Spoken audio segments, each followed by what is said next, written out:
Sinh tồn tự nhiên review, hãy đăng ký và theo dõi chúng tôi. Đây là động lực to lớn để chúng tôi tạo ra những video thật ý nghĩa gửi đến người xem. Chân thành cảm ơn. Hôm nay, nhiếp ảnh gia vẫn đến nhà Sakina như mọi khi.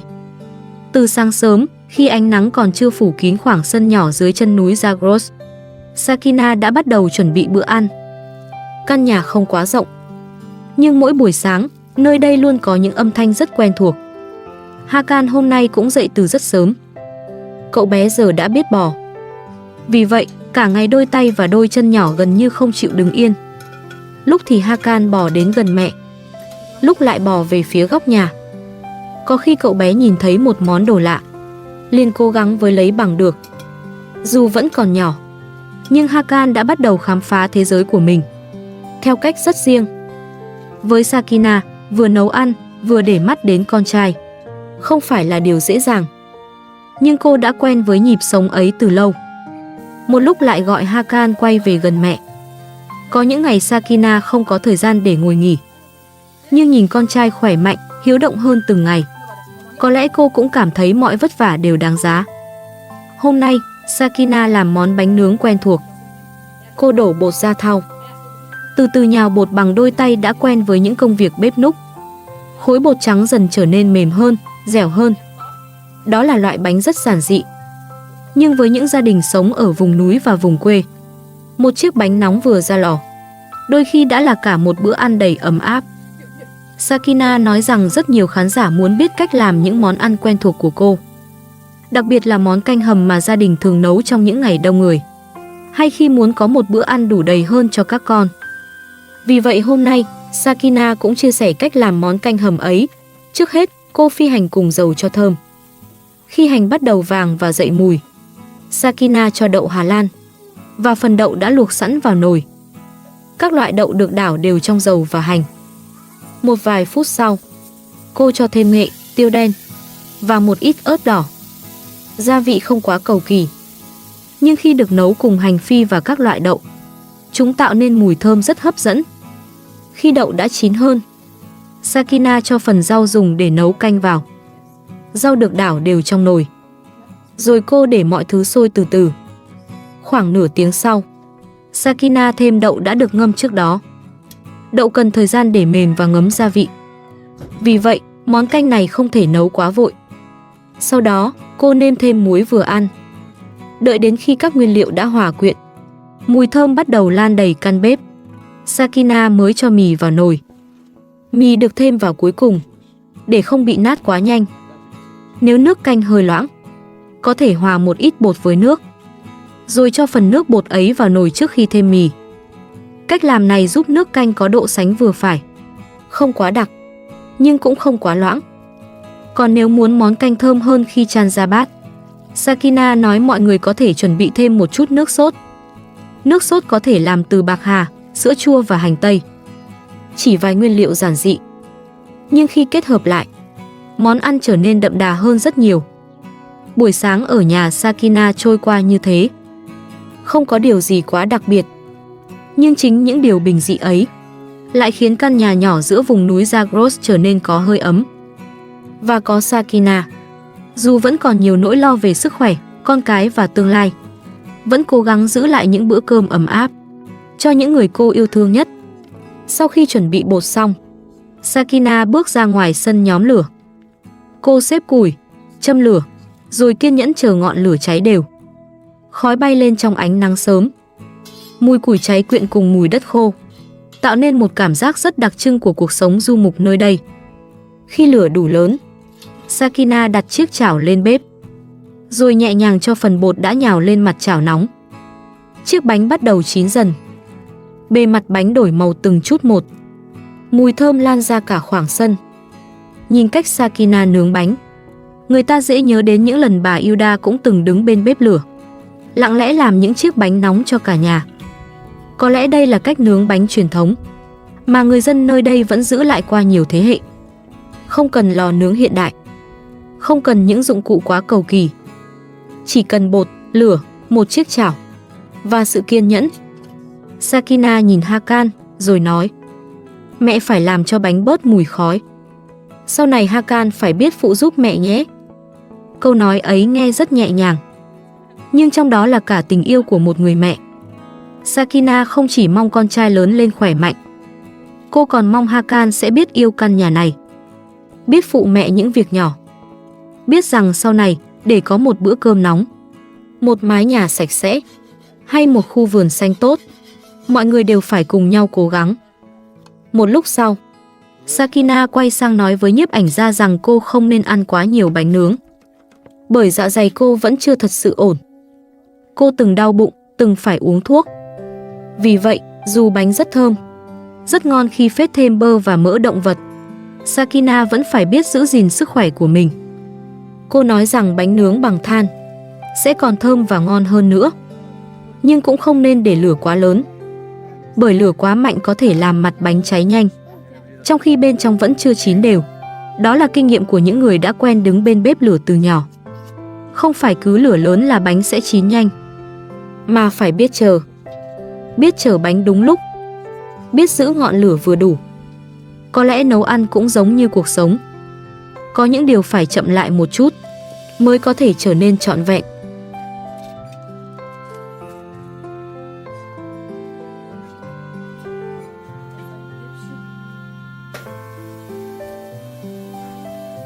Một lúc sau, giữa lúc Sakina vẫn đang tất bật trong bếp nhỏ trong căn nhà, bỗng bên ngoài vang lên một tiếng gọi quen thuộc.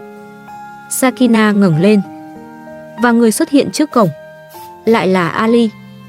Có lẽ Sakina cũng không ngờ Ali sẽ đến vào lúc này, nhưng vừa nhìn thấy cô, Ali đã mỉm cười rồi nói: "Chúc mừng sinh nhật Sakina." Chỉ một câu nói đơn giản, nhưng khiến Sakina sững người. Có lẽ giữa những ngày tháng đầy lo toan, giữa chuyện con cái, sức khỏe, đất đai và cuộc sống còn quá nhiều khó khăn, Sakina đã không nghĩ rằng mình vẫn được mọi người nhớ đến. Cô xúc động nói: "Hôm nay tôi nhận được nhiều lời chúc mừng. Tôi thật sự không ngờ lại như vậy. Cảm ơn rất nhiều. Mọi người thật tốt bụng." Trong giọng nói ấy có niềm vui, nhưng cũng có một chút nghẹn ngào. Bởi với một người mẹ như Sakina, sinh nhật đôi khi không còn là ngày để nghĩ về bản thân. Cô thường chỉ nghĩ đến các con, nghĩ đến Hakan, nghĩ đến Zoya, Asam, Rachel, nghĩ đến những bữa cơm, những việc nhà và những điều chưa kịp hoàn thành. Vì vậy, khi nhận được một lời chúc chân thành, Sakina càng cảm thấy mình được quan tâm hơn. Ali nói với Sakina rằng: "Tôi không thể đưa bà đến đây." Và cũng chưa nói với Parisa: "Chúc mừng sinh nhật tuổi 25." Có lẽ Ali đã chọn đến một mình, không phải để làm điều gì đặc biệt, mà chỉ vì anh muốn gửi đến Sakina một lời chúc bình yên trong ngày cô bước sang tuổi mới. Giữa những mối quan hệ còn nhiều nhạy cảm, Ali có lẽ cũng không muốn chuyến ghé thăm này trở thành nguyên nhân cho một cuộc hiểu lầm khác. Anh nói rằng mọi chuyện quá gấp, nên chỉ kịp mua một chiếc bánh sinh nhật làm sẵn. Nhưng với Sakina, đó vẫn là một món quà rất đáng quý. Cô nhìn chiếc bánh, rồi nói: "Cảm ơn vì đã vất vả chuẩn bị." Có lẽ điều làm Sakina xúc động không nằm ở chiếc bánh lớn hay nhỏ, mà là việc giữa rất nhiều bận rộn, Ali vẫn nhớ đến ngày sinh nhật của cô, vẫn dành thời gian ghé qua, vẫn muốn mang đến cho cô một khoảnh khắc vui vẻ. Ali nhẹ nhàng nói: "Chỉ chăm Hakan thôi đã đủ cho tôi rồi. Tôi định đến sớm hơn, nhưng có việc đột xuất." Nghe những lời ấy, Sakina cũng quay sang nhìn Hakan. Cậu bé hôm nay đã khá hơn nhiều. Sau những ngày bị cảm và phải uống thuốc, sức khỏe của Hakan dường như đang dần hồi phục.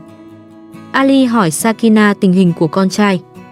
Sakina đáp rằng: "Thằng bé không sao, đã đỡ hơn nhiều rồi."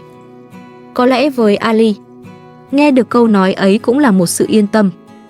Bởi dù cuộc sống của người lớn có nhiều mâu thuẫn đến đâu, Hakan vẫn là đứa trẻ mà cả Ali và Sakina đều yêu thương. Ali nhắc rằng bà Hilda và Hakan đều đã bị nhiễm virus. Vì vậy, mọi người phải tiếp tục cẩn thận, phải uống thuốc đúng giờ, phải nghỉ ngơi, và đừng để bệnh tình kéo dài thêm. Rồi Ali nói: "Ăn xong rồi chúng ta sẽ mừng sinh nhật." Trong khoảnh khắc ấy, căn nhà nhỏ của Sakina dường như bớt đi một chút mệt mỏi. Ngày hôm ấy là ngày 28 tháng 6. Một ngày sinh nhật giản dị, không có buổi tiệc lớn, Chỉ có Sakina, có Hakan, có Ali, có chiếc bánh nhỏ được mang đến trong lúc vội vàng. Nhưng đôi khi, một sinh nhật không cần phải đông người mới trở nên đáng nhớ. Chỉ cần có người thật lòng nhớ đến mình. Chỉ cần có một lời chúc được nói ra đúng lúc. Chỉ cần giữa những tháng ngày nhiều vất vả, người ta vẫn cảm thấy mình không hề bị lãng quên.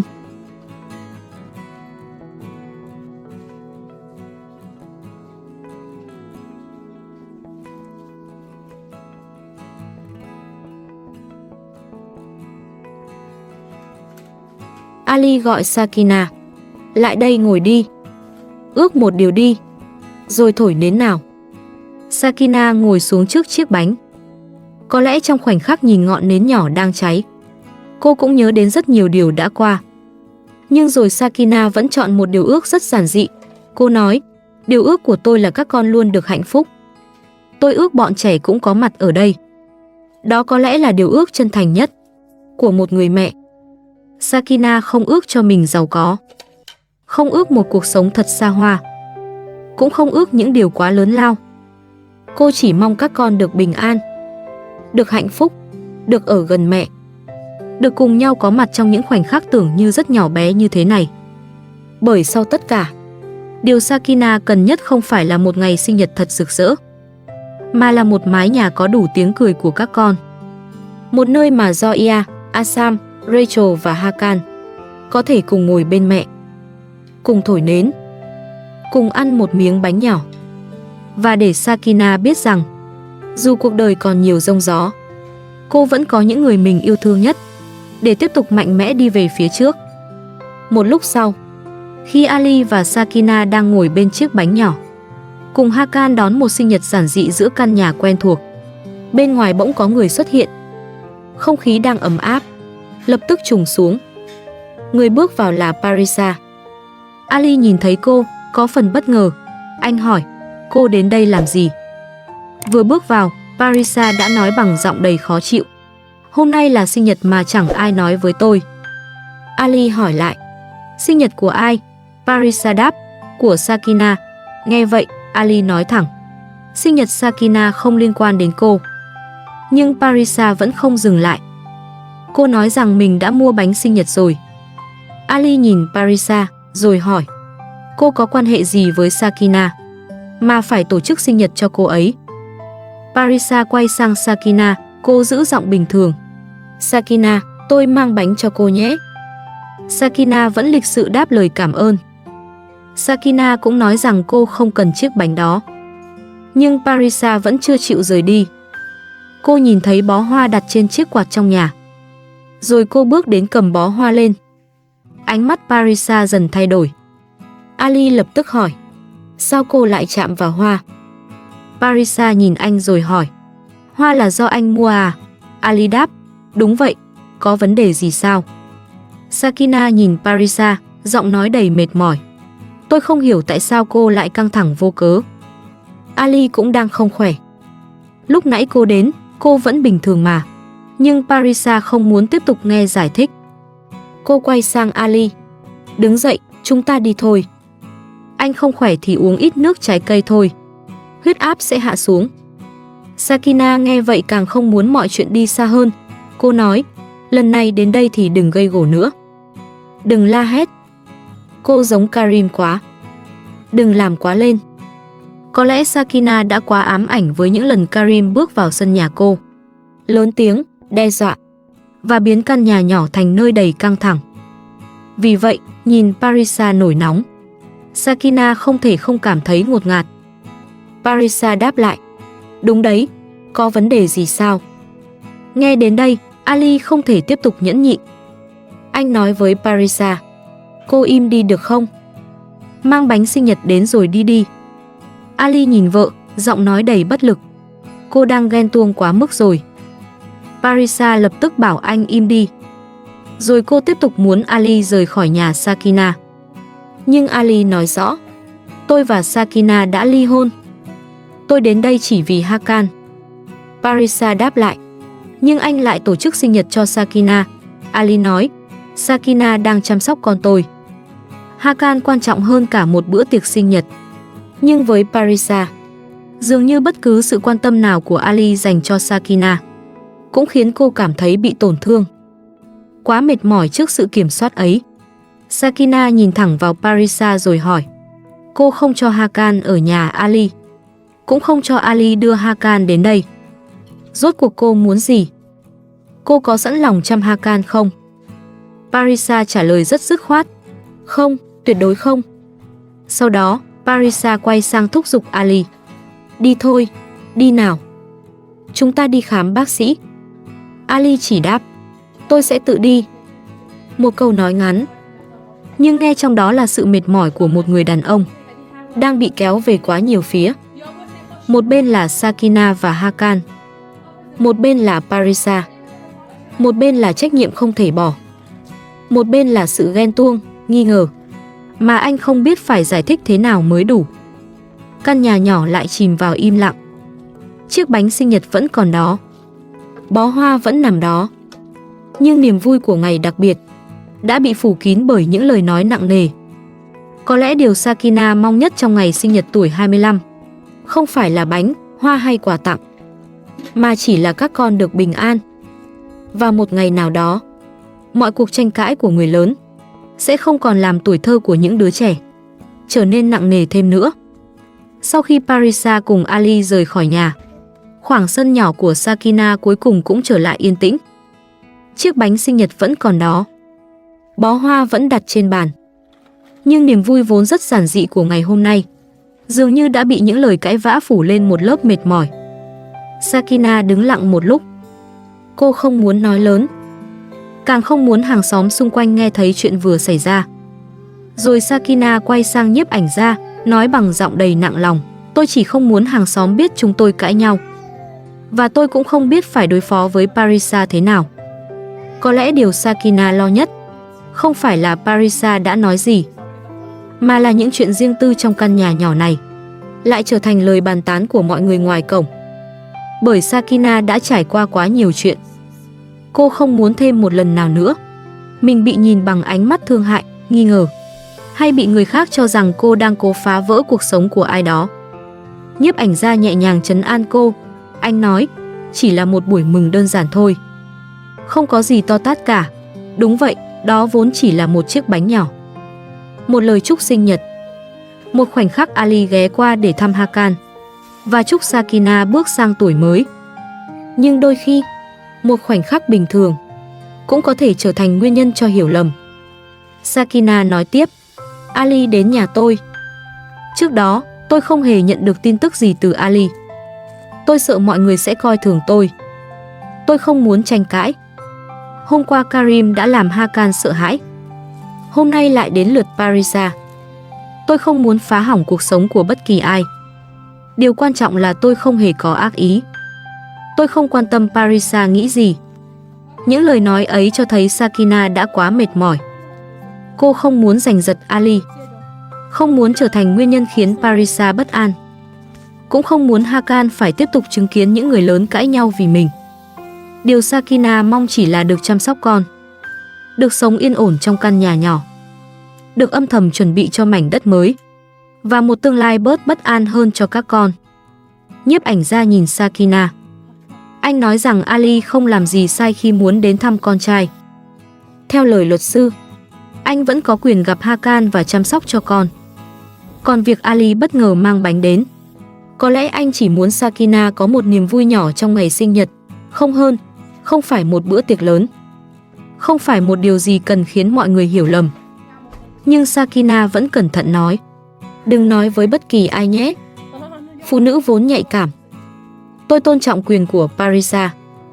Có lẽ Sakina hiểu rất rõ cảm giác bất an của một người phụ nữ. Dù bản thân cô cũng đang tổn thương, cô vẫn không muốn đẩy Parisa vào thêm đau khổ.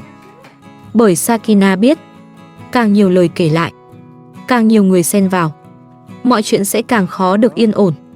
Một lúc sau, khi không khí đã dịu xuống phần nào, Sakina chợt nhớ đến đàn gà ngoài sân. Cô nhìn quanh rồi lo lắng nói, con gà trống chạy mất rồi. Ngày mai chúng ta sẽ đi bắt gà trống về. Tôi phải đi tìm con gà trống. Một tiếng trước nó vẫn còn ở đây. Có thể với người khác, Một con gà trống chạy mất chỉ là chuyện nhỏ. Nhưng với Sakina, đó là một phần tài sản nhỏ bé cô đã cố gắng gây dựng. Là công sức mỗi ngày cô cùng Zoya chăm sóc, cho ăn và giữ gìn. Nhưng đúng lúc ấy, căn nhà bỗng chìm vào bóng tối. Điện lại mất. Sakina giật mình nhìn quanh rồi nói, bị mất điện rồi. Có lẽ cả làng đều mất điện. Không chỉ nhà Sakina, nhà hàng xóm cũng tối. Cả khu làng bên này dường như đều bị cúp điện. Khoảng sân vốn đã yên tĩnh lại trở nên vắng lặng hơn dưới bóng tối. Sakina nhìn Hakan. Cậu bé vốn đã nhạy cảm sau những ngày bị ốm. Hakan rất sợ bóng tối.